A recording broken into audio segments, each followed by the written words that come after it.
ప్రజాస్వామ్యంలో హింసకు తావులేదని, చర్చలతోనే ఏ సమస్యకైనా పరిష్కారం లభిస్తుందన్నారు మంత్రి ప్రభాకర్.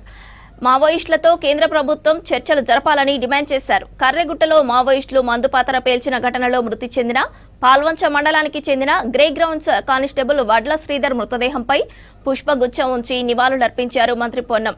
శ్రీధర్ కుటుంబానికి రాష్ట్ర ప్రభుత్వం అండగా ఉంటుందన్నారు. మంత్రి పొన్నంతో పాటు ప్రభుత్వ సలహాదారు షబ్బీర్ అలీ, ఎంపీ సురేష్ షెట్కార్, ఎమ్మెల్యే మదన్ మోహన్ రావు, జిల్లా కలెక్టర్, ఎస్పీలు శ్రీధర్ మృతదేహానికి నివాళులర్పించారు. ములుగు జిల్లాకు సంబంధించినటువంటి పోరాటం లోపల చనిపోవడం జరిగింది.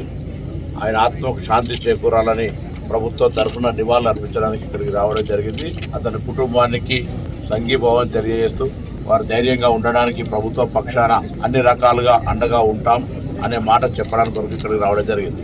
8 మాసాల క్రితమే వివాహమై కూడా విధి నిర్వహణలో క్రమశిక్షణతో పనిచేస్తూ అక్కడ జరుగుతున్నటువంటి అంశం లోపల మరి అక్కడ జరిగినటువంటి ఇన్సిడెంట్లో 3 పోలీసులు చనిపోవడం జరిగింది. అందులో వడ్ల శ్రీధర్ తన ప్రాణాలు కోల్పోవడం జరిగింది. వారికి మొత్తం కుటుంబ పరంగా దాదాపు 2,17,00,000 రూపాయలు వివిధ పద్ధతుల ద్వారా 300 గజాల స్థలము వాళ్ళ కుటుంబంలో ఒక ప్రభుత్వ ఉద్యోగాన్ని ఇచ్చడానికి మరి నిర్ణయం తీసుకోవడం జరిగింది.